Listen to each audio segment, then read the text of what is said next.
Yes. All right, I'm pushing us out, so we'll Yeah. be live in 30 seconds, a little less. You bring it, Dewey.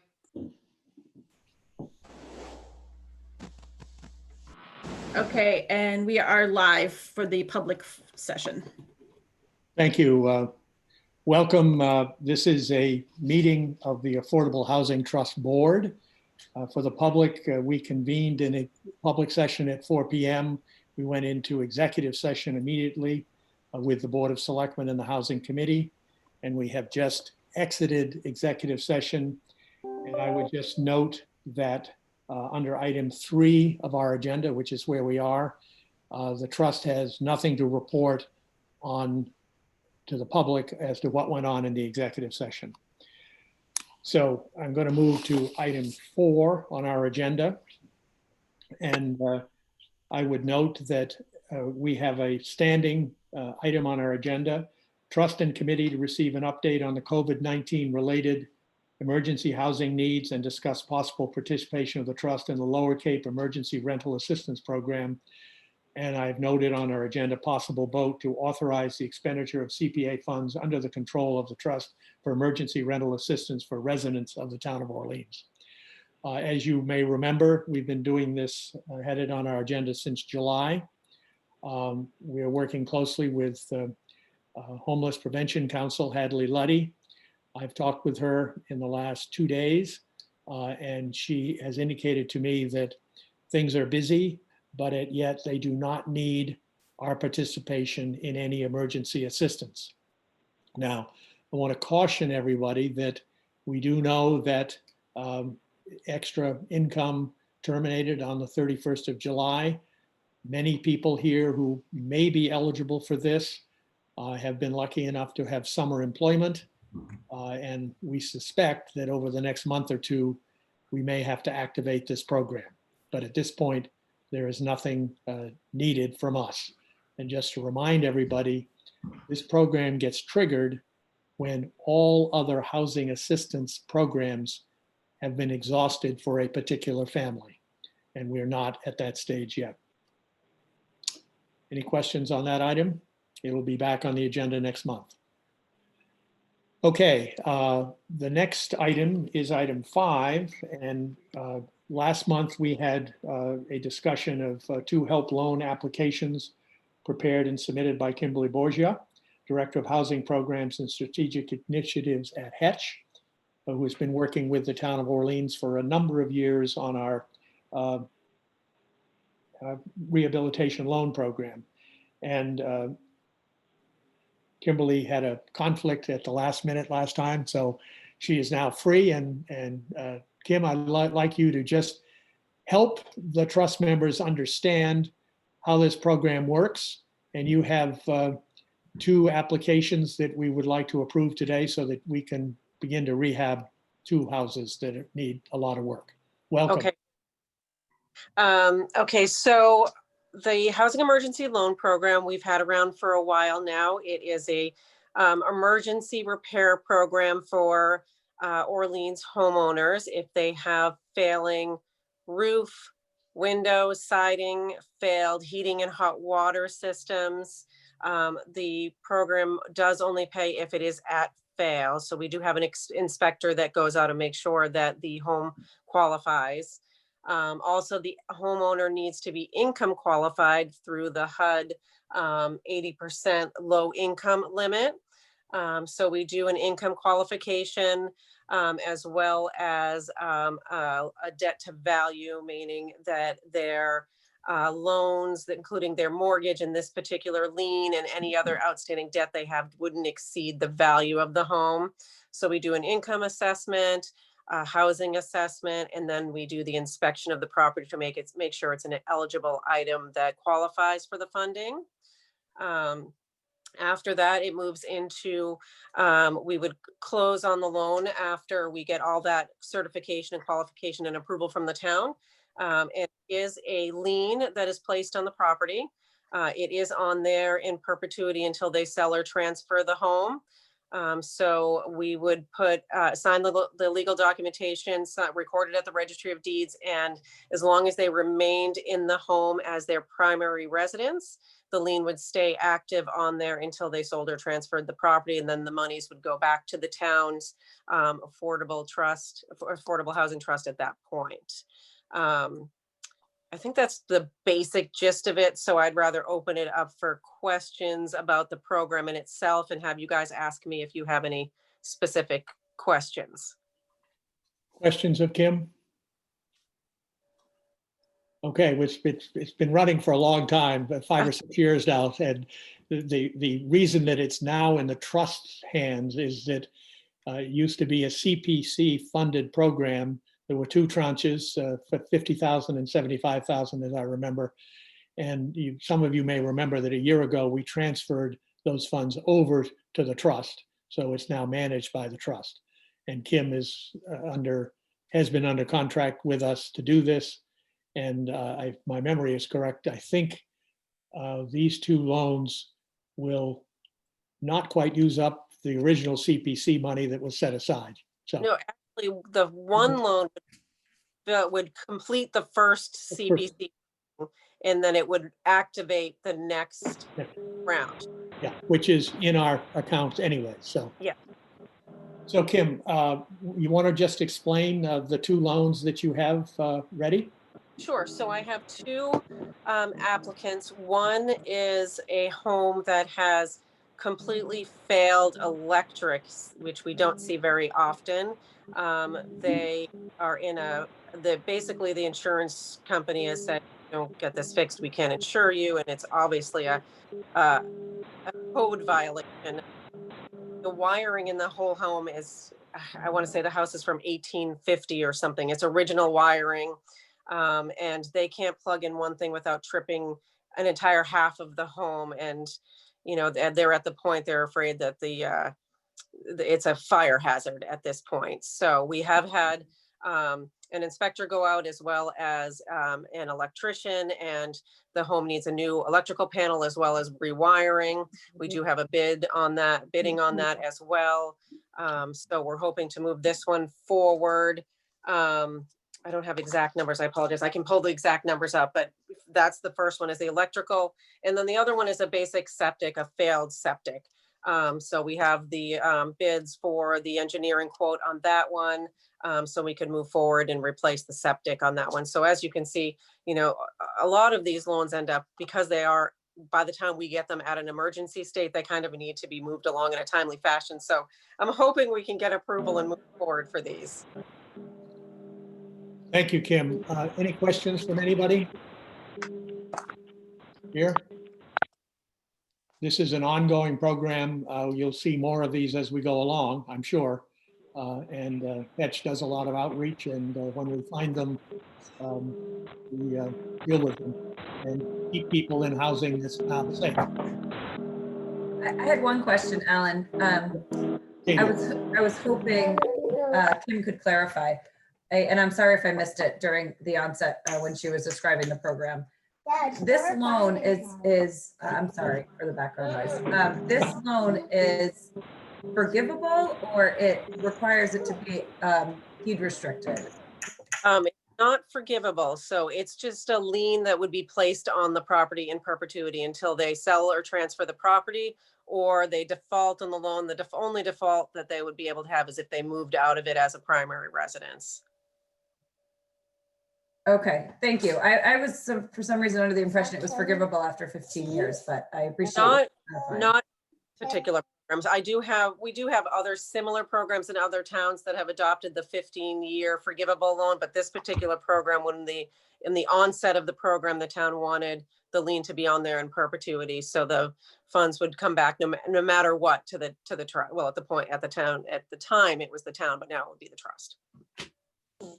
Thank you. You're welcome. Any other questions? So I would like a motion to authorize the expenditure of trust funds. And Kim, and we don't have a final number on one of them, correct? No number. I have asked, but it won't give you a final number. So there would be the bid estimate and then the soft cost, which would be a credit report, the registry of deeds fee and the inspection fee. And then, you know, I hate to put a cost on it until the contractor goes out there, because no matter what emergency situation, you end up with a change order because you can't see everything, especially in a septic where you usually end up with some sort of something that they uncover when they're in there. But I could give you rough numbers if you want them. I just need to pull up the bids. Yes, please. Okay, yes, hang on. Just give me 1 minute. So this is.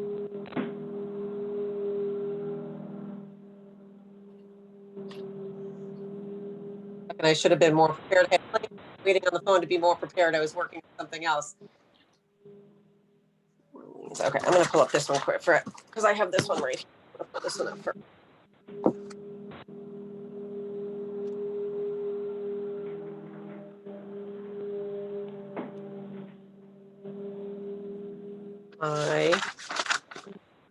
This is the electrical.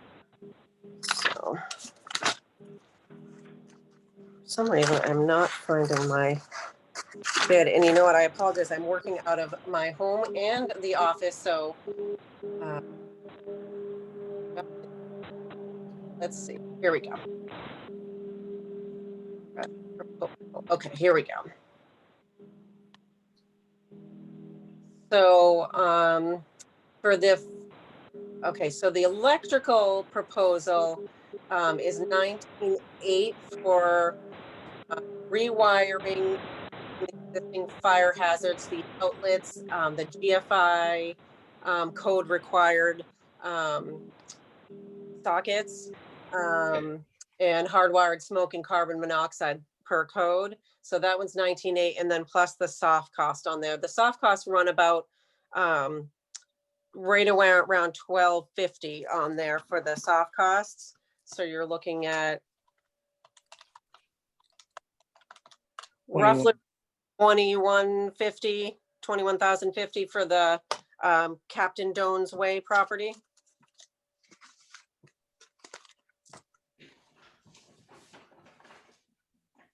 And then for Ferrera, I just got those engineering quotes in, so I'm not sure I have that. Let me just pull them up real quick.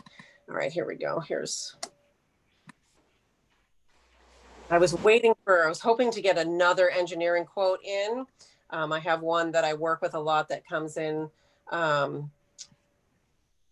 So this one, it's tough to tell you on this one the full amount because I only have the engineering quote so far, because I haven't bid out installation yet because you can't until you get the plans.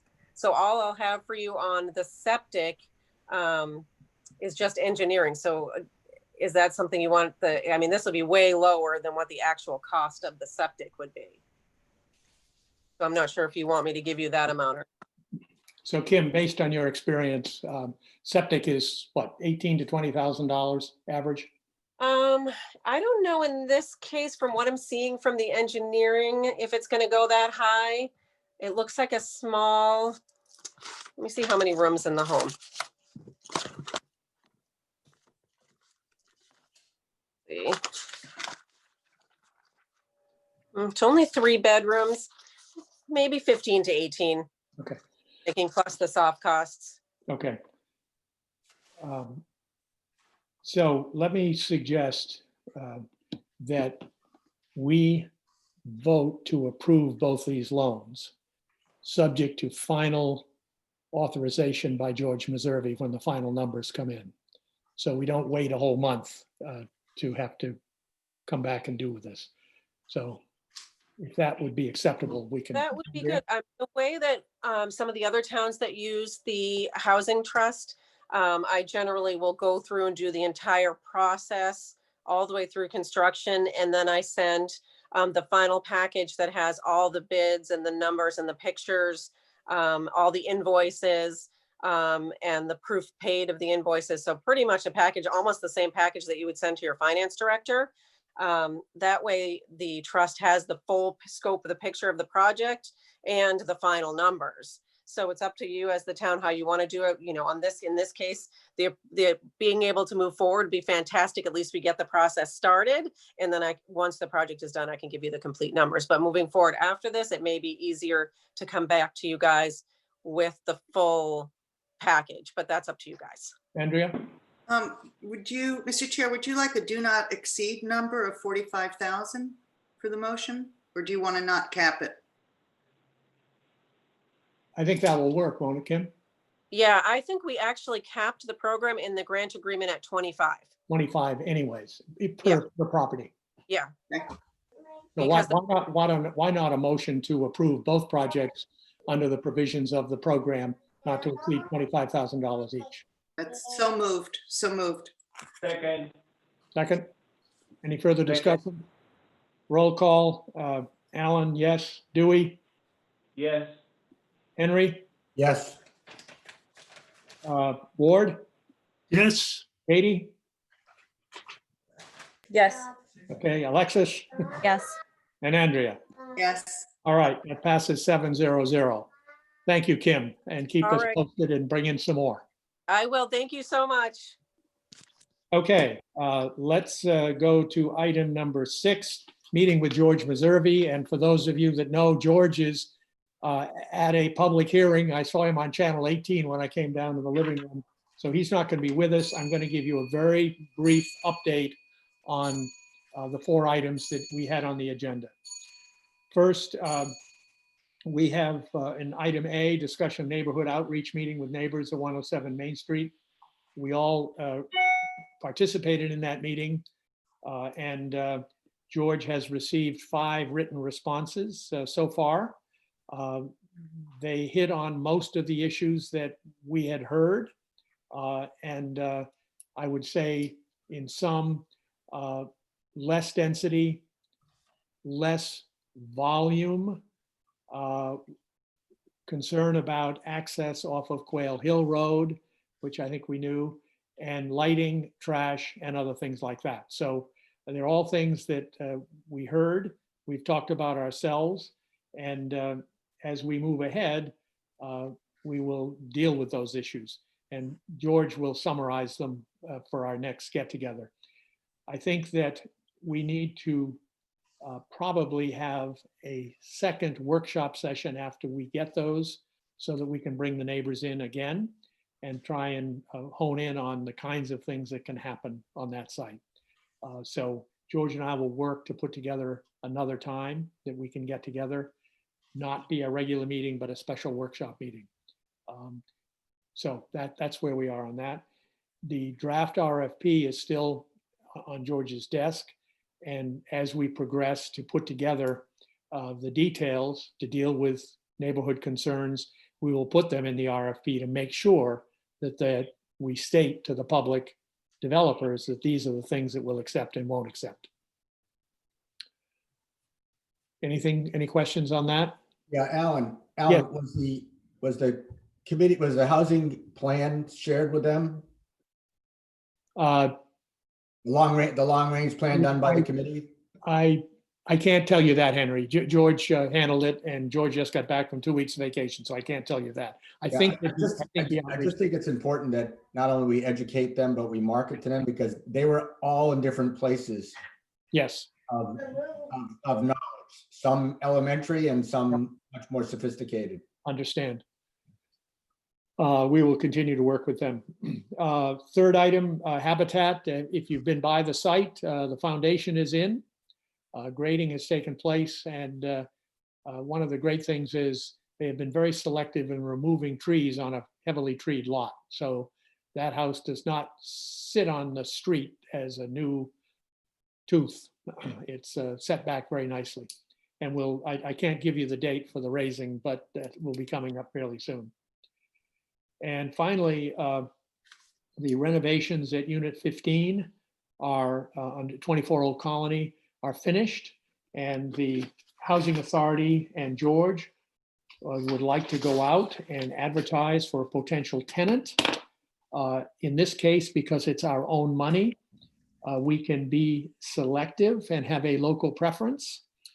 And George and the Housing Authority have talked about The requirements be that somebody currently lives in Orleans, somebody attended Orleans schools, or somebody works within Orleans at the present time.